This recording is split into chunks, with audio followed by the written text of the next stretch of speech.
channel. Are you crack it? Hope you all are doing well. So today is a day 24 video on MCQs series from chapter Indian Economy on the Eve of Independence, which is a part of Indian economy. So ये part third video है on the chapter Indian Economy on the Eve of Independence. So दो part हम इस chapter के कर चुके हैं. So hope आपने वीडियो को देखा होगा. हर पार्ट में हम पांच एमसीक्यूज कर रहे हैं जो एक स्पेसिफिक टॉपिक से रिलेटेड होते हैं. अब इस चैप्टर को जैसे हम कर रहे हैं तो इस चैप्टर के हम 10 क्वेश्चंस कर चुके हैं इन 2 पार्ट्स. ये थर्ड पार्ट में हम 11 to 15 क्वेश्चन करेंगे. स्टार्ट करते हैं आज का लेसन. स्टार्ट करने से पहले अगर आप चैनल पर न्यू है तो चैनल को सब्सक्राइब जरूर कीजिए क्योंकि आने वाले लेसन्स में आपको बहुत यूजफुल हेल्पफुल वीडियोस मिलेंगी. स्टार्ट करते हैं आज का लेसन. और साथ ही साथ अगर आप प्रीवियस वीडियोस को देखना चाहते हैं तो आपको डिस्क्रिप्शन बॉक्स में लिंक मिल जाएंगे. और साथ ही साथ अगर डिस्क्रिप्शन बॉक्स से नहीं तो आप प्लेलिस्ट में भी जा सकते हैं. एमसीक्यू सीरीज का प्लेलिस्ट में आपको ऑप्शन हेडिंग मिलेगा, उसमें जाकर आपको सभी इसके वीडियोस मिल जाएंगे. Question number first of this video and 11th question of this chapter assertion and reasoning का क्वेश्चन है. पहले असर्शन पढ़ते हैं फिर देखते हैं रीजनिंग क्या है बोल रहे हैं.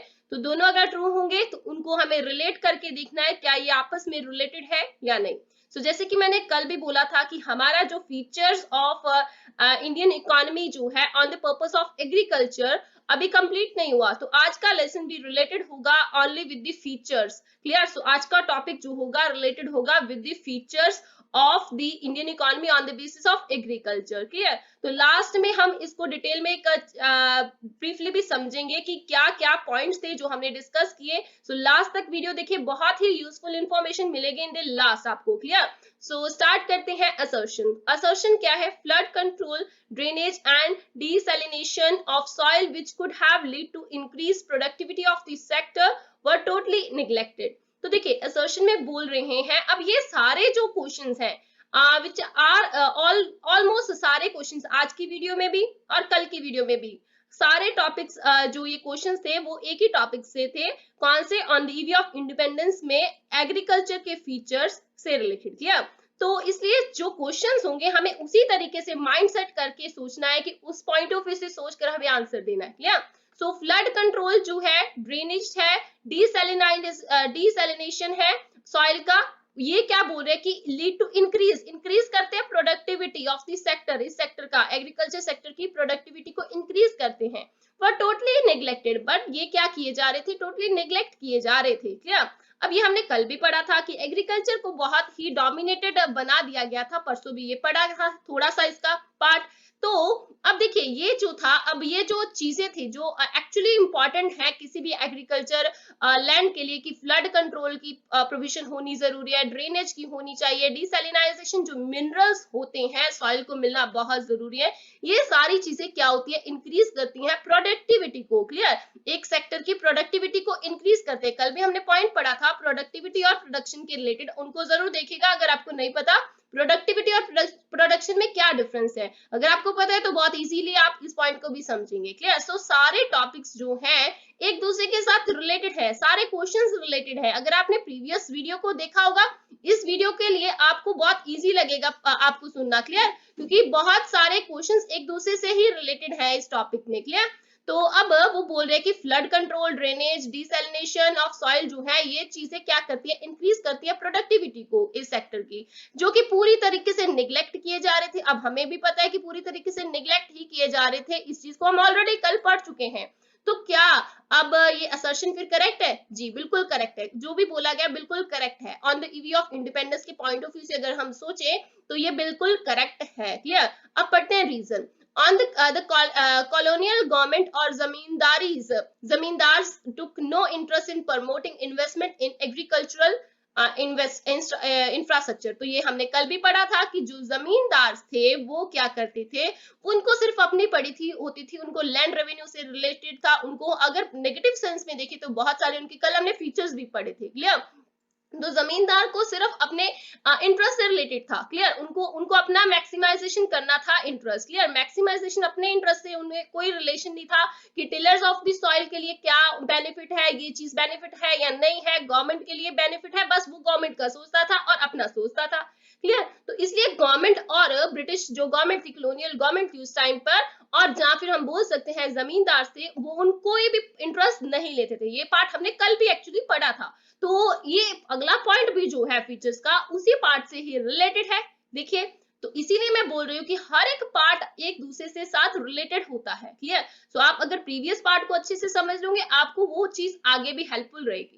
तो कॉलोनियल गवर्नमेंट और जमींदार जो थे, कोई भी इंटरेस्ट नहीं लेते थे इसको प्रमोट करने में, किसको, इसको एग्रीकल्चर इंफ्रास्ट्रक्चर को। एग्रीकल्चर में बहुत सारे इंफ्रास्ट्रक्चर होते हैं, बहुत सारी चीजें होती हैं, मशीनरी होती है, बहुत सारे, जैसे हमने पढ़ा ना, ये सारी चीजें इंफ्रास्ट्रक्चर ही एग्रीकल्चर के, फ्लड कंट्रोल, ड्रेनेज, डिसैलिनेशन, ये सारे क्या है, एग्रीकल्चर पर्पस के लिए इंफ्रास्ट्रक्चर ही है। तो इनको प्रमोट करने के लिए कॉलोनियल गवर्नमेंट और जमींदार कोई भी इंटरेस्ट नहीं दिखाते थे, कोई भी प्रमोशन नहीं करते थे, इनके लिए पैसा नहीं लगाते थे। तो रीजन भी बिल्कुल करेक्ट बोल रहे हैं, तो ये रीजन भी बिल्कुल करेक्ट है। अब हमें पता है कि ये जो इंफ्रास्ट्रक्चर, एग्रीकल्चर इंफ्रास्ट्रक्चर की बात की जा रही है, ये सारी चीजें मैंने अभी बताया कि एग्रीकल्चर इंफ्रास्ट्रक्चर ही है। तो अगर हम बिकॉज लगाकर इनको रिलेट करें, तो ये आपस में दोनों रिलेटेड ही है। तो इसका मतलब ये रिलेटेड है, तो हमारा आंसर उस पॉइंट ऑफ व्यू से क्या हो जाएगा, both assertion and reason are true and reason is correct explanation. So option A will be the answer for this question, clear. So now option B will be incorrect, option C will be incorrect and option D will be incorrect, clear. So हमारा answer ये हो गया, क्यों हुआ, अब पढ़ते हैं detail में इस पॉइंट को, क्लियर। तो आंसर हमारा ऑप्शन ए ही है। तो ये जो फीचर है हमारा, इससे एग्रीकल्चर पॉइंट ऑफ व्यू से, on review of independence, agriculture point of view से जो फीचर है, उसको आप ध्यान से पढ़िए, कौन से फीचर से लिया गया पॉइंट है, क्वेश्चन से लिया गया पॉइंट है, ये कौन से फीचर का है related, lack of investment in the agriculture infrastructure. अब ये वाले पॉइंट से ये क्वेश्चन बनाया गया है, क्लियर। सो इसी तरीके से हम हर एक क्वेश्चन को बताते हैं किस टॉपिक से लिया जाता, उसकी एक्सप्लेनेशन डिटेल से पढ़ते। अगर सेम पॉइंट ऑफ व्यू से आपका क्वेश्चन पेपर में नहीं आता, सेम क्वेश्चन नहीं आता, लेकिन टॉपिक तो वही रहेंगे, सो अगर आप इसकी एक्सप्लेनेशन डिटेल में समझेंगे तो बहुत इजी हो जाएगा आपको हर एक पॉइंट ऑफ व्यू से क्वेश्चन अगर आ जाए उसका आंसर देना, बिकॉज आपके कंसेप्ट इससे क्लियर हो जाएंगे, क्लियर। तो कंसेप्ट क्लियर करना मेन हमारी बात होती है। क्वेश्चन चाहे कोई भी आए, आपके अगर कंसेप्ट क्लियर है तो आप किसी भी तरीके से आंसर दे सकते हो। So lack of investment in agriculture infrastructure, agriculture infrastructure point से लिया गया क्वेश्चन है। अब देखिए ध्यान से पढ़ते समझते ये पॉइंट क्या है। तो देखिए कॉलोनियल गवर्नमेंट और जमींदार थे, वो कोई भी इंटरेस्ट नहीं दिखाते थे इन promoting investment in agriculture infrastructure, वो कोई भी अपनी इन्वेस्टमेंट नहीं लगाते थे इन एग्रीकल्चर पर्पस के लिए। परमानेंट मीन जो था इरिगेशन का, आप देखिए irrigation is a very important actually for agriculture. जो इरिगेशन था उसका कोई भी मीन्स नहीं था, कोई भी सोर्स नहीं था, साधन नहीं बनाया गया था, परमानेंट मीन बनाया ही नहीं गया था। फॉर क्राई, बहुत ही दूर तक रोने के लिए उन्होंने तड़प रहे थे, कोई है ही नहीं था, इरिगेशन पर्पस के लिए कोई मीन्स ही नहीं था, क्लियर। सो इसलिए क्या था, एग्रीकल्चर पर्पस के लिए वो हेविली डिपेंड कर रहे थे, किस पर डिपेंड कर रहे थे फार्मर्स, रेनफॉल पर, रेनफॉल पर डिपेंड कर रहे थे। therefore continue to be uncertain, जो कि अनसर्टन होती है ना, कोई भी उसकी सर्टेनिटी होती नहीं है ना।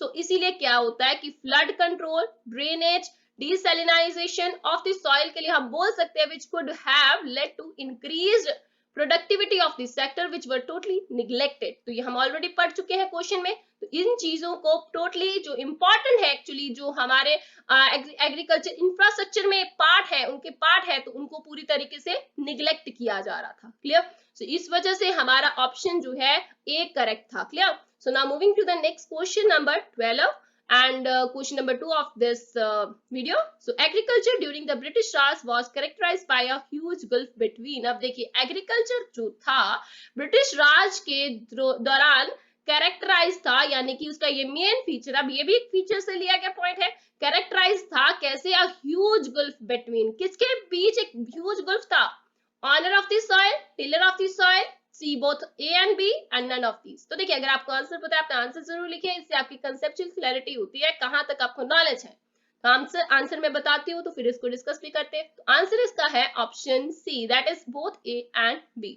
अब ये आंसर क्यों है बोथ ए एंड बी, मतलब कि ये गुल्फ बिटवीन था किसके बीच में, ऑनर ऑफ द सॉइल के बीच में थी और टिलर्स ऑफ सॉइल के बीच में था। क्लियर, तो दोनों के बीच में ये गुल्फ था। अब क्यों था पढ़ते हैं डिटेल में। तो both option A and B are correct. तो gulf between the owners of the soil and the tillers of the soil से ये भी एक क्या है, फीचर है एग्रीकल्चर का independence on the way of independence पे। क्लियर, तो agriculture during the British Raj was characterised by the huge gulf between owners of the soil and tillers of the soil. तो देखिए क्यों ये गल्फ पैदा क्यों हुआ, देखिए while the owners were merely interested in maximizing your rental income। Clear, तो देखिए जो ऑनर्स थे, ऑनर्स कौन थे, जमींदार। ऑनर हमने कल भी पढ़ा ना, ऑनर कौन थे, जमींदार।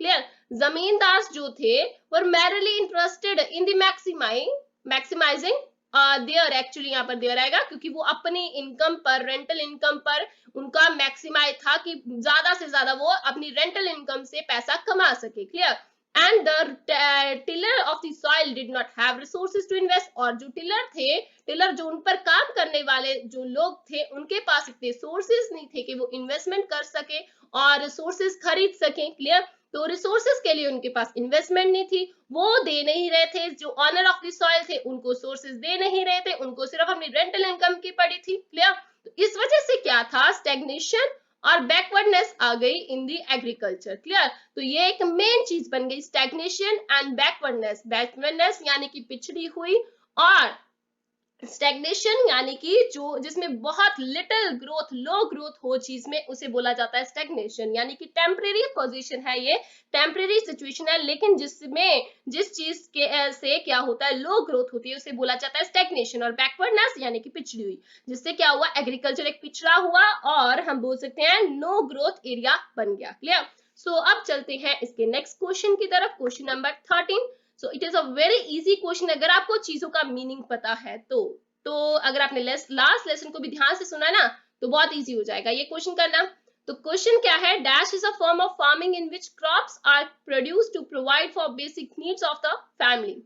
अब हमने इससे रिलेटेड थोड़ा सा रिलेटेड एक क्वेश्चन कल भी किया था, लेकिन वो थोड़ा अलग था, लेकिन ये भी अलग है, बट थोड़ा सा इनमें आपस में रिलेशन है कहीं ना कहीं हद तक। क्लियर, सो क्वेश्चन क्या है, आप देखिए कि क्या बोल रहे हैं कि फॉर्म ऑफ फार्मिंग है। अब हमें ये बताना है कौन सी ऐसी फार्मिंग है जिसमें क्रॉप्स प्रोड्यूस किए जा रहे हैं to provide for basic need of the family. अब ये क्यों रिलेटेड है, कल भी मैंने इसके रिलेटेड आपको थोड़ा सा मीनिंग बताया था उस चीज का, अगर आपको याद हो तो अगर आपको याद है तो कमेंट में जरूर लिखिएगा अगर आपको याद है तो। क्लियर, तो देखिए क्या था कि हमने कल भी पढ़ा था कि एक फार्मिंग है जिसमें क्या होता है कि खुद घर के लिए अपनी प्रोडक्शन की जाती थी, प्रोड्यूस किए जाते थे क्रॉप्स। क्लियर, उसको क्या बोला जाता था, और उससे कन्वर्ट की गई किसमें, उसके फार्मिंग जब उसको पैसे के लिए कन्वर्ट की गई तो उसे हम कल हमने क्या बोला था, उसे बोला जाता था कमर्शियल फार्मिंग। उसे क्या बोला जाता था, commercial farming.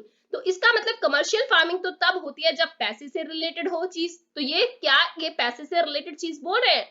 This is a form of farming in which crops are produce for basic needs. वो अपने लिए कर रहे हैं, यहाँ पर अपनी फैमिली के लिए कर रहे हैं, तो कमर्शियल फार्मिंग तो होगी नहीं, स्टैग्नेंट फार्मिंग भी नहीं होगी। क्लियर, तो स्टैग्नेंट तो एक पिछड़ी हुई फार्मिंग है, तो पिछड़ी हुई क्या ये पिछड़ी हुई फार्मिंग है, अपने घर के लिए अगर बेसिक नीड के लिए कोई कर रहा है तो क्या स्टैग्नेंट यानी कि लो फार्मिंग बोल देते हो क्या उसे, नहीं।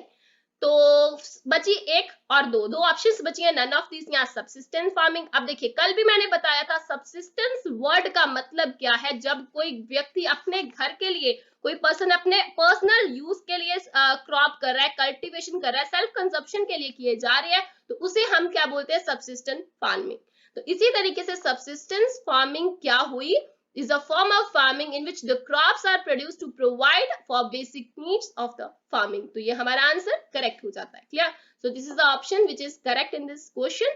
तो बाकी ऑप्शंस नन ऑफ दिस गलत हो जाती है। क्लियर, तो इसीलिए मैंने बोला कि कल वाले पार्ट से रिलेटेड है, थोड़ा सा अगर आपने ध्यान से सुना था तो ये क्वेश्चन इजी हो जाएगा। क्लियर, अब चलते हैं आंसर पर।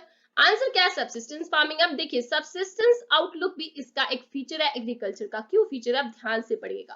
तो देखिए सबसिस्टेंस फार्म आउटलुक क्या है, ये एक फीचर क्यों है, अब फार्मिंग जो थी was taken mostly as a means of subsistence. जो फार्मिंग पहले की जाती थी कोई भी कमर्शियल पर्पस के लिए नहीं की जाती थी। हमें भी पता है इंडिपेंडेंस से पहले, जब ब्रिटिश पीरियड से भी पहले, हमारे देश को एक सोने की चिड़िया बोला जाता था, क्योंकि यहाँ पर लोग बहुत ही अमीर थे और जो फार्मिंग करते थे वो सिर्फ अपने लिए करते थे, बेचने के लिए, कमर्शियल पर्पस के लिए नहीं की जाती थी। क्लियर? तो farming was taken mostly as a means of subsistence, means of अपने खुद के लिए की जाती थी। लेकिन subsistence of farming is a form of farming in which, अब देखिए सब्सिस्टेंस ऑफ फार्मिंग का मतलब समझ लीजिए कौन सी फार्मिंग है। In which is farming in which crops are produced to provide for the basic need of the family, जिसमें जो प्रोड्यूस की जाती क्रॉप्स है वो सिर्फ basic need of the family से रिलेटेड है। There is little surplus left, अगर कोई लिटिल बहुत ही लिटिल सरप्लस लेफ्ट बचता था for selling in the market, market में सेल करने के लिए बहुत ही कम सरप्लस बचता था बेचने के लिए, which implies a lack of commercial outlook, जिससे क्या हुआ, बेचने के लिए अगर कम बचा तो इसका मतलब मार्केट में कम आएगा, कमर्शियल आउटलुक जो थी इम्पैक्ट कर रही थी, लैक हो रही थी, कमी आ रही थी, जिसमें तो अकॉर्डिंगली बैकवर्डनेस तो आनी थी। अगर चीज मार्केट में नहीं आएगी बेचने के लिए, वो चीजें उनको फोर्स किया जा रहा था, लेकिन वो अपने लिए पहले करते थे, बाद में वो बेचते थे, तो जिसमें बहुत कम बेचते थे, बहुत कम बेचने की वजह से क्या था, कमर्शियल आउटलुक जो थी लैक कर रही थी, लैक कमी आ रही थी। Accordingly backwardness prevailed and poverty dominated. Clear? So अब चलते हैं नेक्स्ट क्वेश्चन की तरफ, लेकिन उससे भी पहले हम कुछ पॉइंट समझ लेते थे। जैसे मैंने बोला था कि वीडियो को लास्ट तक देखिए, बहुत इंपॉर्टेंट चीज बताएंगे। तो देखिए ये एक बहुत ही इंपॉर्टेंट चीज है। अब जैसे कि यहाँ पर हमारे फीचर्स खत्म हो रहे हैं, फीचर्स जो थे, जो भी सारे फीचर्स थे on the EV of independence, features जो थे एग्रीकल्चर पर्पस के लिए, इंडियन एग्रीकल्चर सिस्टम के पॉइंट ऑफ व्यू से, वो ये सारे फीचर्स हैं। तो प्रीवियस लेसन में हमने सिर्फ इंडियन इकोनॉमी से, फर्स्ट लेसन में हमने सिर्फ इंडियन इकोनॉमी के पॉइंट ऑफ व्यू से फीचर्स को समझा था, लेकिन हमने कल की और आज की वीडियो में फीचर्स जो किए वो रिलेटेड है with agriculture purpose. Clear? On the way of independence, तो ये वाले फीचर हमने कर लिए, सभी फीचर्स को किया। देखिए कल वाले लेसन में हमने लो प्रोडक्टिविटी और प्रोडक्शन को किया, एक्सप्लॉयटेटिव लैंड सेटलमेंट सिस्टम किया। होप आपने वीडियो को सुना होगा, तो डिटेल में सुनने के लिए आप प्रीवियस वीडियो को जरूर देखें, और साथ ही साथ इस वीडियो को भी डिटेल में अच्छे से देखेंगे तो समझ में आएगा कि हमने ये किस पॉइंट ऑफ से कैसे समझा इनको। क्लियर? इनके रिगार्डिंग मैं कल बता चुकी हूँ, तो इसीलिए आज सिर्फ बार बार इसकी रिवीजन हो रही है। जैसे मैंने फर्स्ट लेसन में इनको डिटेल में लास्ट में बताया था कि ये वाले पॉइंट्स हमने किए, ये इस टॉपिक से, वीडियो से रिलेटेड जो पॉइंट्स है वो थे। क्लियर? इसी तरीके से आज भी मैं बता रही हूँ, जब ये टॉपिक खत्म हुआ, क्लियर, इससे क्या होगा, साथ ही साथ आपकी रिविजन भी हो रही है, बहुत हेल्पफुल आपको चीजें मिलेंगी इससे। क्लियर? तो साथ ही साथ आपके कंसेप्ट भी क्लियर हो जाएंगे। तो पॉइंट नंबर 1 किया हमने लो प्रोडक्शन एंड प्रोडक्टिविटी। क्लियर? जिसमें क्या था, लो प्रोडक्शन और प्रोडक्टिविटी की।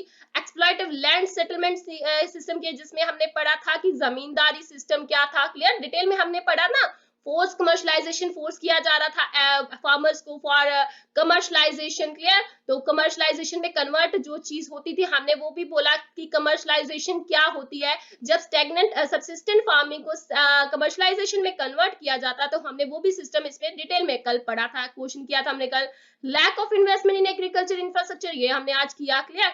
Gulf between owners of the land and tillers of the soil कैसे हुआ, ये भी हमने पढ़ा। अब देखिए स्मॉल एंड फ्रेगमेंटेड होल्डिंग्स, ये पॉइंट हमने किया नहीं, लेकिन ये पॉइंट क्या है, लैंड होल्डिंग्स जो थी बहुत ही स्मॉल और फ्रेगमेंटेड थी। फ्रेगमेंटेड का मतलब क्या होता है कि लोगों के पास जो लैंड होल्डिंग थी फ्रेगमेंटेड थी, बहुत सारे ऐसे जो ऑनर्स थे, बहुत कम लैंड थी। फ्रेगमेंटेड मतलब होता है कि holding means a piece here and piece there. Clear? कुछ पीस इधर है, कुछ पीस उधर है, तो कोई एक साथ उसके पास जमीन नहीं थी किसी भी पर्सन के पास। बहुत कम लोग थे जिनके पास एक ही साथ बहुत सारी जमीन एक ही जगह पर है, किसी की जमीन इधर थी, किसी के टुकड़ा उधर है, इस तरीके से उस चीज को बोला जाता है फ्रेगमेंटेड होल्डिंग्स। क्लियर? सो ये पॉइंट था जिसमें बहुत सरप्लस, लिटिल सरप्लस बच जाता था बेचने के लिए, इसमें भी ऐसा ही पॉइंट आ जाता था, और कॉस्ट उनको ज्यादा पड़ती थी, बहुत कॉस्ट ज्यादा पड़ती थी, तो इसलिए फार्मिंग की कमी आ जाती थी, और जिससे इंपैक्ट हो रही थी हमारी कंट्री की इकोनॉमी भी। क्लियर? सो सब्सिस्टेंस आउटलुक को भी हमने समझा कि क्या था सब्सिस्टेंस आउटलुक, जिसमें वो अपने बेसिक नीड के लिए, अपनी फैमिली के लिए जो फार्मिंग करते थे उसे बोला जाता है सब्सिस्टेंस फार्मिंग। लेकिन अब वो कमर्शलाइजेशन पर्पस के लिए कम सेल करते थे, जिस वजह से उसमें क्या हो रहा था, लैक आ रही थी, कमी आ रही थी कमर्शलाइजेशन में। क्लियर? तो ये था सबसिस्टेंस आउटलुक के रिगार्डिंग फीचर। तो ये हमने आज के लेसन में फिर से रिवीजन कर ली। सो अगले क्वेश्चन को करते हैं, question number 14। So which of the following is not related to the backwardness of the agriculture as explained in the terms of features of the agriculture on the eve of independence? तो देखिए not related बताना है, कौन सा related नहीं है, किससे? Backwardness से। अब देखिए क्या होता है कि दो मेन पॉइंट्स हैं जो रिलेटेड है सारे फीचर्स में। क्या है? दो मेन पॉइंट्स है, किसी पॉइंट से बैकवर्डनेस हो रही है, किसी पॉइंट से स्टैग्नेंट हो रही है, यानी कि नॉन वाइब्रेंट चीज जो होती है। क्लियर? स्टैग्नेंट को हमने डिटेल में पढ़ा ना, स्टैग्नेशन क्या होती है। क्लियर? तो एक पॉइंट होता है बैकवर्डनेस से रिलेटेड होता है, और या फिर कोई पॉइंट रिलेटेड होता है स्टैग्नेशन से। क्लियर? सो सारे पॉइंट्स जो है अलग अलग चीजों से रिलेटेड है। हमें यहाँ पर वो चीज बतानी है जो कि बैकवर्डनेस से रिलेटेड नहीं है। हमने जो भी फीचर्स किए ना एग्रीकल्चर पर्पस के लिए, अगर आप उनको ध्यान से समझेंगे तो आपको पता चल जाएगा कि कौन सा बैकवर्डनेस के साथ रिलेटेड है और कौन सा रिलेटेड है विथ स्टैग्नेशन। क्लियर? सो अगर नहीं पढ़ा तो आज आपको ये लास्ट टू क्वेश्चंस के साथ आपको इसको भी पता चल जाएगा, क्लियर हो जाएगा कि कौन से पॉइंट्स हैं फीचर्स के जो बैकवर्डनेस के साथ रिलेटेड है और कौन से ऐसे पॉइंट्स हैं जो स्टैग्नेशन के साथ रिलेटेड है। क्लियर? अब देखिए कौन से फीचर्स हैं, देखते हैं। तो ऑप्शंस है हमारे पास, low productivity and production, lack of investment in agriculture investment, force commercialisation of agriculture, subsistence outlook. So चार ऑप्शंस है, अगर आपको आंसर पता है तो आंसर जरूर बताइएगा अपना। तो आंसर हमारा यहाँ पर है option C, that is force commercialisation of agriculture. तो देखिए अब अगर हम ध्यान से पढ़ते हैं तो देखिए हमारे पास लो प्रोडक्टिविटी और प्रोडक्शन पॉइंट था जिसमें सिर्फ इकोनॉमी की बात की जा रही थी। क्लियर? अब यहाँ पर कुछ हद तक पॉइंट, ये जो पॉइंट था रिलेटेड था बैकवर्डनेस के साथ। क्यों रिलेटेड था? क्योंकि यहाँ पर जो है चीजें सिर्फ कुछ हद तक जो पर्सनल चीजों से भी रिलेटेड थी, एक पर्सन के साथ भी रिलेटेड थी। क्लियर? एक फैमिली के लिए की जा रही थी, लेकिन उसे फोर्स किया जा रहा था कि वो कमर्शियलाइजेशन पर्पस के लिए भी करे। क्लियर? तो अगर हम कुछ पॉइंट्स पढ़ते हैं स्टैग्नेशन के साथ, आपको क्लियर हो जाएगा कि इन सारी चीजों में कहीं ना कहीं कुछ हद तक पर्संस के साथ भी चीजें रिलेटेड थी। क्लियर? तो अब फोर्स कमर्शियलाइजेशन अगर आपको नहीं पता तो अब देखिए हम डिटेल में करते हैं आंसर ये क्यों है। तो देखिए कुछ जो पॉइंट्स है, अगर आपको ये ध्यान से सुनेगा कि बैकवर्डनेस जो है एग्रीकल्चर के साथ, बैकवर्डनेस ऑफ एग्रीकल्चर जो है एक्सप्लेन होती है in terms of feature of agriculture on the way of independence. अब ये चार मेन पॉइंट है, इनको याद कर लीजिएगा, पेपर में जरूर आ सकता है क्वेश्चन, इंपॉर्टेंट है from this point of view feature. Clear? So force commercialisation of agriculture जो है इसका पार्ट नहीं है बैकवर्डनेस का। क्लियर? सो वो पार्ट किसका है? स्टैग्नेशन का पार्ट है, याद रखिएगा वो स्टैग्नेशन का पार्ट है। स्टैग्नेशन जो थी वो रिलेटेड थी किससे?